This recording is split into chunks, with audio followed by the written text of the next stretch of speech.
बच्चों कैसे हैं सब लोग? आप 11th क्लास के बच्चे धीरे धीरे केमिस्ट्री की ओर बढ़ रहे हैं। अब हम धीरे धीरे केमिस्ट्री तक पहुंच रहे हैं। अभी हम सिर्फ कच्चा माल इकट्ठा कर रहे हैं, जो बेसिक चीजें हैं उनकी बात कर रहे हैं। तो आज जो हमारा टॉपिक है वो है मापन में अनिश्चितता। आपने साइंस ली है बच्चों, और साइंस में प्रैक्टिकल करने पड़ते हैं। उन प्रैक्टिकल्स में कुछ मान ज्ञात करने पड़ते हैं, चाहे वो ताप ज्ञात करना हो, चाहे दाब हो, चाहे भार हो, चाहे आयतन हो, कुछ ना कुछ आपको ज्ञात करना होता है। और उसको ज्ञात करने में, क्योंकि वो कुछ पॉइंटों में ज्ञात किए जाते हैं, बिल्कुल सही सही ज्ञात करने की कोशिश की जाती है, तो उसको ज्ञात करने में हमसे कुछ ना कुछ गलती हो जाती है। ठीक है, जो गलती होती है उसी को हम कहते हैं मापन में अनिश्चितता। अनिश्चितता शब्द का मतलब आप समझ लो क्या है? गलती। कि आप किसी राशि को ज्ञात करने में जो गलती करते हैं वही है मापन में अनिश्चितता। अब इस मापन में अनिश्चितता को सही करने के लिए कुछ टर्म्स दी गई हैं। उसमें दो टर्म है, एक तो है यथार्थता और एक है परिशुद्धता। यथार्थता को एक्यूरेसी कहते हैं, परिशुद्धता को प्रिसीजन कहते हैं। ये दो वर्ड मैंने आज आपको सिखाने हैं बच्चों। चलिए, मान लो आपको क्या करना है कि आपको पहले मैं एक्यूरेसी समझा रहा हूं। आपने क्या करना है कि आपने बच्चों कि आपके पास 4 मैंगो है, आम है, इसका आपको भार ज्ञात करना है। इसका क्या ज्ञात करना है? भार। तो आपके पास राशि क्या होगी कि आपने भार ज्ञात करना है। अब इसकी तुलना आप किसी से करेंगे। भार ऐसे थोड़ी कि 4 आम देख करके आप कह दो जी ये तो 1.5 किलो होंगे, ऐसा नहीं हो सकता। हमें इसकी किसी से तुलना करनी पड़ेगी। और किससे तुलना कर रहे हैं हम? 1 किलोग्राम बाट से।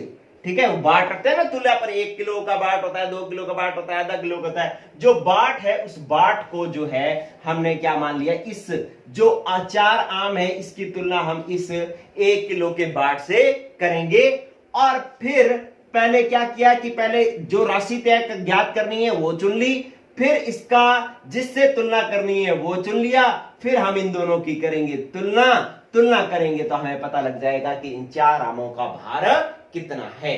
ठीक है, तो आपके पास पहले राशि होगी कि आपने भार ज्ञात करना है, फिर आपके पास राशि क्या होगी? आपके पास भार। फिर आपने किससे आप जब इसका भार ज्ञात करोगे तो किससे ज्ञात करोगे? 1 किलो के बाट से।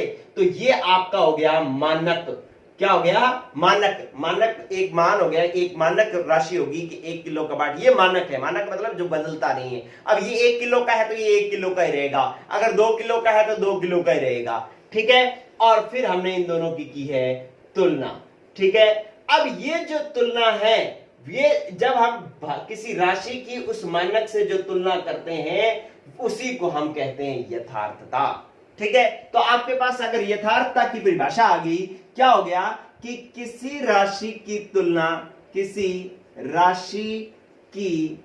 तुलना जब एक मानक से की जाती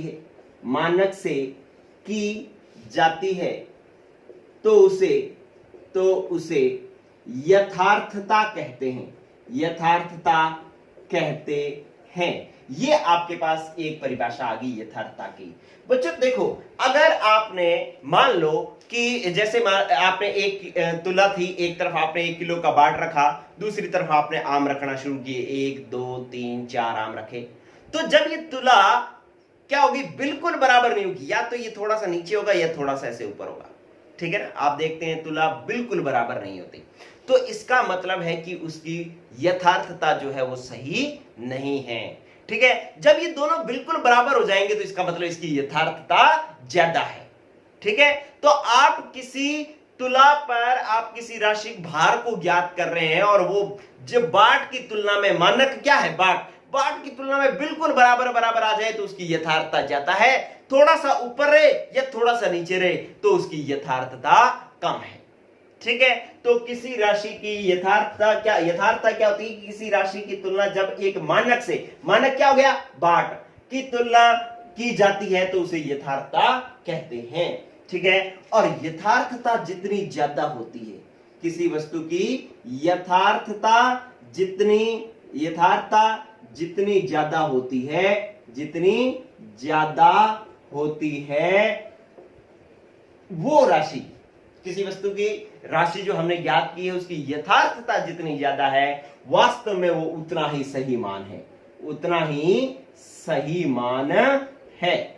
ठीक है, तो आपने मान लो, आपको मैं एक क्वेश्चन देता हूं, आप मुझे करके बताना बच्चों कि आपके पास तीन चीजें हैं। एक तो वो हाथ वाली तुला होती थी ना, इस तरीके से ऐसे यूं रस्सियों से बांधी होती थी, यूं करके ऐसे करके ऐसे, है ना, आपने देखी होगी। पर आप जो कबाड़ी वगैरह ये लिए फिरते हैं, ठीक है, तो आपने इस तरीके की तुला देखी होगी। इसमें आप कोई चीज तोलते हो तब यथार्थता ज्यादा रहती है, ए। बी मैं कह रहा हूं कि आपने जो सब्जी वाला कांटा देखा है, जो इस तरीके से होता है कि इधर तरफ ऐसे पलड़ा होता है, ठीक है, और यूं करके एक जो है यहां पर बाट रखने की जगह होती है ऐसे करके, ठीक है, आपने इस तरीके का कांटा देखा होगा। तो वो जो कांटा होता है ये हो गया बी। और एक आपने इलेक्ट्रिक कांटा देखा होगा, इलेक्ट्रिक कांटा जो आजकल लगभग सभी दुकानों पर होता है, इलेक्ट्रिक कांटा, यहाँ पर डिजिटल नंबर बताते रहते हैं, यहाँ पर अपने कोई चीज रखते हैं तो बाहर बताता रहता है 1 किलो 200 ग्राम, 1 किलो 500 ग्राम, ठीक है, तो ये हो गया आपके पास सी। तो इन तीनों में से यथार्थता किसमें ज्यादा होगी, जो हम भार ज्ञात करेंगे वो बिल्कुल सही किसमें प्राप्त होगा, ए तुला में, बी में या सी में? इसका आंसर आप मुझे दोगे। ठीक है, तो आप अगर देसी भाषा में बात करो तो यथार्थता क्या है कि कोई चीज आप कितनी सही सही तोलते हैं, सही सही तोलते हैं, यही क्या है, यथार्थता है। ठीक है बच्चों, तो आपके पास एक टर्म होगी कि यथार्थता किसे कहते हैं, और आपको क्वेश्चन का आंसर क्या देना है कि किस में यथार्थता बिल्कुल सही है, हाथ वाली तुला में या वो सीधी पड़ी होती तुला उसमें या इलेक्ट्रिक कांटे में। ठीक है, यथार्थता किसमें ज्यादा होती है। फिर आपके पास दूसरा वर्ड आता है परिशुद्धता। परिशुद्धता क्या है कि मान लो कि आपको कोई एक प्रयोग करने के लिए कहा गया और कहा गया कि इसका ये भार ज्ञात करो या कोई ताप ज्ञात करो, कुछ भी ज्ञात करने के लिए कहा। आप क्या कर रहे हो कि उसका मान ज्ञात कर रहे हो, पहली बार उसका प्रयोग करके मान ज्ञात किया, वो लगभग आ गया 5.50। दूसरी बार आपने ज्ञात किया, ये आया 5.511। तीसरी बार ज्ञात किया, ये आ गया 5.49। तो आप यहां पर देख रहे हैं कि ये हम बार बार प्रयोग कर रहे हैं और प्रयोग से जो मान प्राप्त हो रहा है वो लगभग एक दूसरे के क्या प्राप्त हो रहा है, समान, लगभग समान प्राप्त हो रहा है। ठीक है, यहां पर 5 जीरो था, यहां पर 5 1 हो गया, यहां पर 4 9, लगभग ये क्या है, समान। तो इसी को हम क्या कहते हैं, परिशुद्धता कहते हैं। ठीक है, तो आपको क्या होगी, परिशुद्धता की परिभाषा क्या होगी, परिशुद्धता की परिभाषा होगी बच्चों हमारे पास कि किसी राशि, किसी, कहता है कि यदि आप किसी राशि का सही मान प्राप्त करने के लिए बार बार प्रयोग करते हैं, बार बार क्या करते हैं, प्रयोग करते हैं, तथा हर बार प्रयोग से मान लगभग समान प्राप्त होता है, लगभग समान प्राप्त होता है, समान प्राप्त होता है, तो इसे परिशुद्धता कहते हैं, परिशुद्धता कहते हैं। ठीक है, तो आपने कोई मान ज्ञात करना था और उसके लिए प्रयोग किया, पहले जो मान प्राप्त हुआ वो 5.50 प्राप्त हुआ, दोबारा ज्ञात किया 5.51 प्राप्त हो गया, तीसरी बार ज्ञात किया 5.49 प्राप्त हो गया, तो ये मान लगभग समान प्राप्त हो रहे हैं, तो ये परिशुद्धता है। लेकिन एक बार आपने 5.50 प्राप्त किया और दोबारा प्रयोग किया और ये प्राप्त हो गया 6.70, तो ये और ये तो बहुत आगे हो गए, तो इसका मतलब है इसमें परिशुद्धता नहीं है। समझ आई कि नहीं ये बात? तो परिशुद्धता क्या है कि लगभग समान मान प्राप्त हो, या तो समान प्राप्त हो या लगभग समान प्राप्त हो, तो ये क्या होती है, परिशुद्धता। तो आपने अगर दो शब्द सीखे, यथार्थता और परिशुद्धता, आपको ये परिभाषा याद हो या नहीं हो, लेकिन आपने देसी भाषा में याद रख लेना है। क्या यथार्थता तो है कि एक वस्तु की दूसरी किसी मानक के साथ तुलना करना, ठीक है, जैसे आप सब्जी, आम या कोई चीनी, चावल, किसी की भी आप एक बाट से तुलना करते हैं, तो ये क्या है, यथार्थता है। फिर परिशुद्धता क्या है? परिशुद्धता की कोई मान आप बार बार ज्ञात करें, हर बार लगभग लगभग समान प्राप्त हो, तो उसको हम क्या कहते हैं? परिशुद्धता कहते हैं। अगर आपको समझ में नहीं आया तो मैं इसका एक प्रैक्टिकल करके बता देता हूं। इधर देखें, आपको एक प्रैक्टिकल करते हैं। अपने क्या करते हैं कि ये मैं एक बार साफ कर देता हूं, आप इसको लिख लेना, अपनी भाषा में लिख लेना, कोई जरूरी नहीं है जो मैंने लिखा है वो लिखें आप, ठीक है? आप बस ये लिख लो कि यथार्थता क्या है कि किसी वस्तु, कोई राशि ज्ञात करने के लिए हम किसी मानक से उसकी तुलना करते हैं, तो ये यथार्थता है। और जो परिशुद्धता है वो क्या है कि एक ही राशि का मान हम बार बार प्राप्त करें, लगभग समान प्राप्त हो, तो वो क्या है? परिशुद्धता। अब हम एक प्रयोग करते हैं। प्रयोग क्या करते हैं कि आप 3 बच्चे थे, मान लो कोई 3 बच्चे थे। कौन कौन थे? एक तो थी कोई मान लो पूजा, एक थी सोनाक्षी, ठीक है, और एक लड़का ले लेते हैं। ये 3 बच्चे हैं आपको, 1 2 और 3 आपके पास हो गया मान लो कोई परवीन। ये 3 बच्चे हैं, ठीक है। इनको कोई प्रयोग करने के लिए कहा, इनको भार ज्ञात करना था। तो इसने जो 2 मान प्रयोग प्राप्त किए, 1 मान 2 मान, दूसरा मान, दो बार प्रयोग किए इन्होंने, ठीक है। तो राशि का वास्तविक मान जो था वो था 2.00 किलोग्राम। राशि का वास्तविक भार कितना था? 2.00 किलोग्राम था। लेकिन पूजा ने इसको कितना ज्ञात किया? पूजा ने ज्ञात किया 1.94 और 95, और दूसरी बार ज्ञात किया 1.93, ठीक है। तो इसका मतलब जो इसका पहला और दूसरा मान है ना, ये क्या है कि इससे तो दूर है, कैसे दूर है कि इससे लगभग ये 0.5 और 0.05 और यहां पर 0.07 जो है इससे दूर है। इसका मतलब इसकी यथार्थता तो सही नहीं है। यथार्थता तो तब सही होती जब ये 2 का 2 प्राप्त हो जाता है। यथार्थता क्या होती है? तुलना। अभी इसकी और इसकी तुलना करो, इससे ये कम है ना, इसकी और इसकी तुलना करो, ये भी कम है, ये 2 से कम है, ठीक है। तो इसका मतलब है ये जो पूजा ने जो प्रयोग किया है, उस प्रयोग में पूजा की यथार्थता तो नहीं है, यथार्थता इसमें नहीं है। लेकिन इसने जो प्रयोग किया है इसमें 1.95 और 1.93 लगभग समान मान प्राप्त हुए, तो परिशुद्धता है, ठीक है। तो जो पूजा ने प्रयोग किया उस प्रयोग में क्या है कि इसकी परिशुद्धता तो नहीं है, लेकिन सॉरी यथार्थता तो नहीं है, लेकिन परिशुद्धता है। चलिए, ये हो गया इसका। अब दूसरा जो सोनाक्षी ने प्रयोग किया, सोनाक्षी ने जो मान ज्ञात किए वो ज्ञात किए, इसका एक मान तो ज्ञात किया 1.94 और एक ज्ञात किया 2.05, ठीक है। अब आप देखो कि इससे तुलना करो, इससे तो ये 2 के से ये तो बहुत कम है, 0.6 कम है, ये 0.5 ज्यादा है, तो अंतर बहुत ज्यादा है। अंतर ज्यादा है तो इसका मतलब है कि इसमें यथार्थता नहीं है,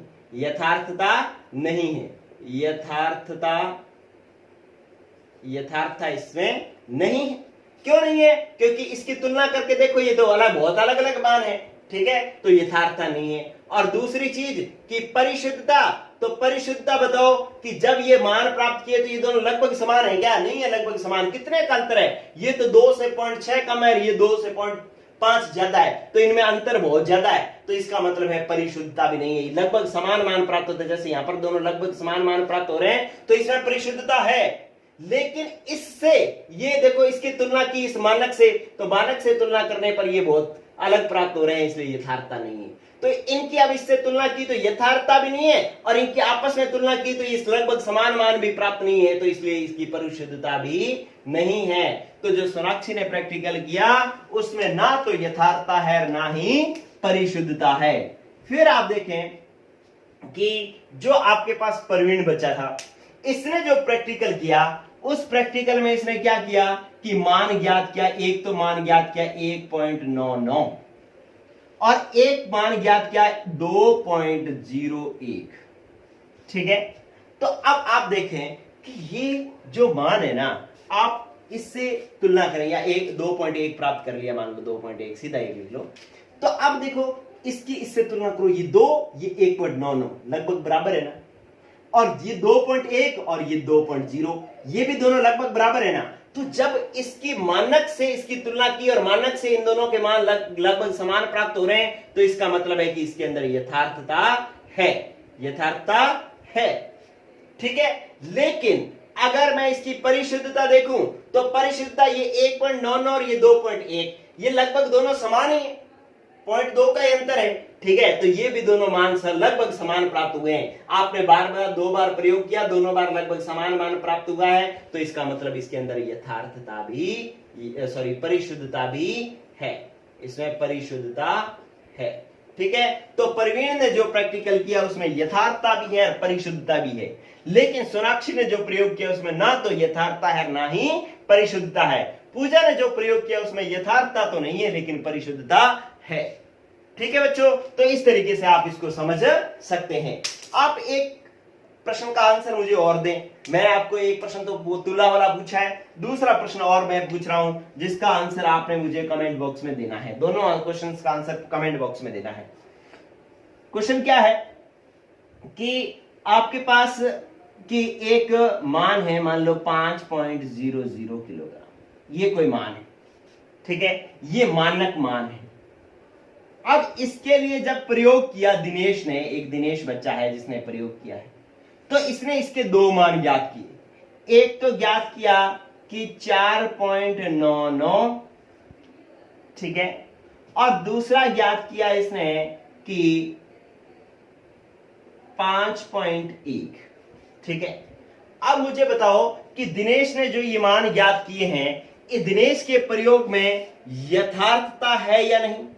यथार्थता बताओ मुझे, है या नहीं? और दूसरा मुझे बताओगे कि परिशुद्धता है या नहीं। ये दो काम जो है, इन दोनों का आंसर मुझे बताओगे कि दिनेश ने जो मान ज्ञात किए हैं, मानक कितना था 5.00, दिनेश ने दो मान ज्ञात किए 5.99 और 4.99 और 5.1। तो अब मुझे बताना है कि इसकी दिनेश के प्रयोग में यथार्थता है या नहीं, परिशुद्धता है या नहीं। ठीक है, तो ये आज का टॉपिक हुआ कंप्लीट बच्चों। मैंने हालांकि आज सार्थक अंक पढ़ाने थे, अब जब ये पढ़ लिया तो अब सार्थक अंक ज्यादा अच्छे से समझ में आएंगे। तो कल हम करेंगे सार्थक अंक। इन दोनों वर्ड्स को बहुत अच्छे से सीख लेना है। ओके, गुड लक बच्चों, पढ़ते रहो, बाय।